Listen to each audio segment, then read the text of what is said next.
c'est absolument faux en plus. Hein. Donc les syndicats, les syndicats sont évidemment les destinataires de nos analyses. Euh, et alors autant on arrive quand même de mieux en mieux à travailler au quotidien avec eux, en faisant de l'intervention en binôme en fait, AVFT plus syndicat auprès de certaines salariées, parce qu'on se rend compte de plus en plus au travers de formations. Autant pour ce qui est des revendications législatives, il n'y a plus personne. Voilà. On n'est pas là, on est vraiment pas soutenu sur ce point-là. En fait, pour tout vous dire, alors le plan global triennal de lutte contre les violences, donc qui définit la politique de l'État en matière de violence à l'encontre des femmes, de lutte contre ces violences, a fait de l'année 2012, comme vous avez pu le constater, l'année où la question du harcèlement sexuel et des violences sexuelles au travail fait l'objet, comme vous avez pu le constater, d'une campagne gouvernementale d'information. Voilà. Donc, nous, quand Roselyne Bachelot a annoncé cette campagne, on a pris peur parce qu'on s'est dit le gouvernement va, au travers d'une campagne, inciter les victimes à dénoncer, inciter les victimes à porter plainte, notamment pour harcèlement sexuel, et elles vont se retrouver le bec dans l'eau pour les raisons qu'on vient d'évoquer depuis une heure. Et en plus, les victimes vont être renvoyées essentiellement vers la VFT, et nous, on est déjà en train de dire non à des victimes parce qu'on ne peut plus intervenir auprès de plus de femmes que ça, parce que sinon, je sais pas, il faut travailler 24 heures sur 24, voilà. Et donc, on va nous mettre, nous, associations, dans une situation impossible. Donc, on a dit à Roselyne Bachelot, à son cabinet, vous ne pouvez communiquer à l'attention des victimes qu'à la condition que vous ayez préalablement réformé la loi. On ne peut pas dire aux victimes d'aller porter plainte si de l'autre côté, on leur dénie, on ne leur donne pas les outils juridiques correspondants. Donc là, on nous a dit, oulala, vous n'y pensez pas, en 2012, en plus, ça tombe très mal, etc. Et on nous a dit, entre deux portes, enfin, cela dit, si les syndicats se mobilisaient auprès de vous, ça créerait un rapport de force susceptible de faire que les choses avancent. Donc j'ai entrepris un début de tournée en fait, des centrales syndicales pour tâter le terrain. Est-ce que vous seriez prêts à signer une pétition, par exemple, pour que le délit pénal de harcèlement sexuel soit réformé, pour que le Code du travail soit réformé sur ce point-là, pour que la loi de 1983 sur les fonctionnaires, parce que dans 22% de nos dossiers, les victimes sont des agents de la fonction publique, pour que la loi de 83 sur les fonctionnaires soit réformée.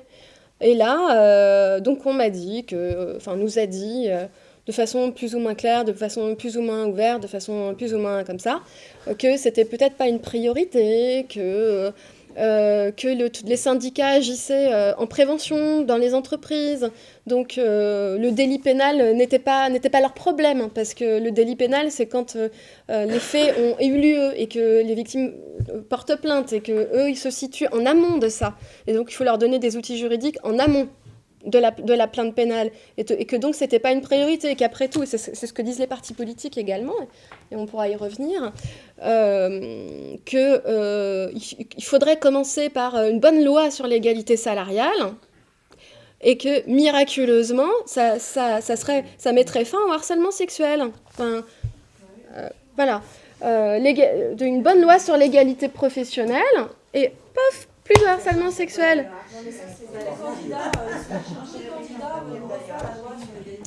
Voilà, l'égalité professionnelle, c'est formidable, parce que ça évite de parler des choses qui fâchent.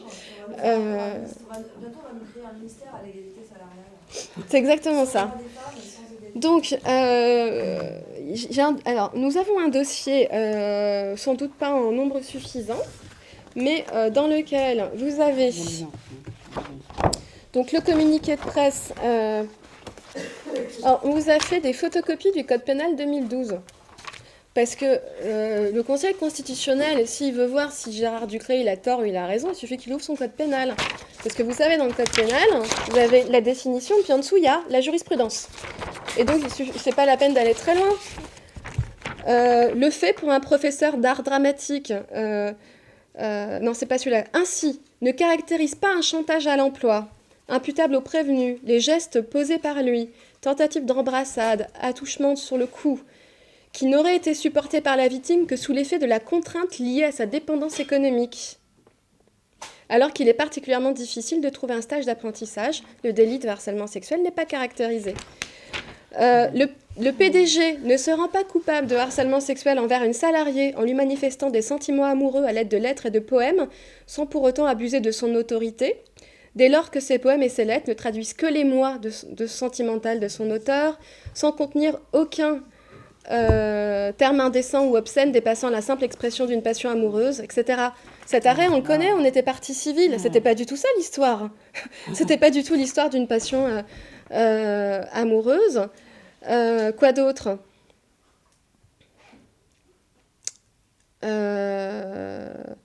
Dès lors qu'un employeur a adopté à l'égard de sa secrétaire une attitude générale de séduction, exempte de délicatesse, de tact et non dénuée d'arrière-pensée, assortie de manières et de propos douteux, suggestifs, grivois, grossiers, mais qu'aucun élément objectif ne vient cependant caractériser les contraintes résultant d'un abus d'autorité, alors que c'est son chef, d'un abus d'autorité en vue de faveur de nature sexuelle, ce comportement reproché au prévenu qui a pu apparaître insupportable à la victime et faire naître en elle un sentiment de contrainte, mais dont il n'est pas prouvé qu'il ait mis en œuvre objectivement le rapport d'autorité existant entre l'un et l'autre, n'entre pas dans les prévisions du délit de harcèlement sexuel. C'est ça la réalité de la jurisprudence, contrairement à ce que dit Gérard Ducret. Quoi d'autre ? Là, je vous en lis un dernier, mais il n'y a que ça dans le code pénal. Le fait pour un PDG, donc on n'est pas par un petit employeur, un PDG, on imagine que c'est une grosse boîte, d'avoir effleuré les mains d'une salariée au moment de la pause café devant d'autres employés, de lui avoir fait du pied sous la table, de lui avoir dit qu'il l'aimait, de lui avoir porté des regards langoureux ou enjôleurs, de lui avoir fait un cadeau, de lui avoir verbalement proposé de l'embrasser sur la bouche, de lui avoir dit, alors qu'elle était au chômage partiel, qu'elle lui manquait énormément, lorsqu'elle n'était pas au bureau, d'avoir placé sur un véhicule une revue pornographique, de façon à ce qu'elle ne puisse pas ne pas la voir, pris séparément ou considérés dans leur ensemble, ne peuvent caractériser l'infraction de harcèlement sexuel. En l'occurrence, ni indécents ni humiliants, ces actes n'ont pu porter atteinte à la dignité de la plaignante. Ils n'ont pas pu constituer un abus d'autorité. Ils n'ont été que de simples signaux sociaux conventionnels, lancés de façon espacée les uns des autres, de façon à permettre d'exprimer la manifestation non fautive au plan pénal d'une inclinaison pouvant être sincère. C'est pas beau, ça ? Donc, voilà. Donc, vous avez ça. Vous avez un article que j'avais écrit pour le Dalloz, la revue de droit du travail, qui plaidait pour la réforme du délit de harcèlement sexuel, les exemples de déqualification de viol en harcèlement sexuel. Et on vous a fait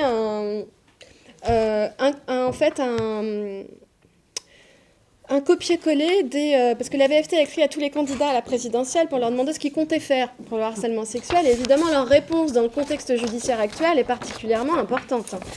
Donc vous avez 5 candidats nous avaient répondu, sachant qu'on n'avait quand même pas écrit ni à Marine Le Pen ni à Jacques Cheminade.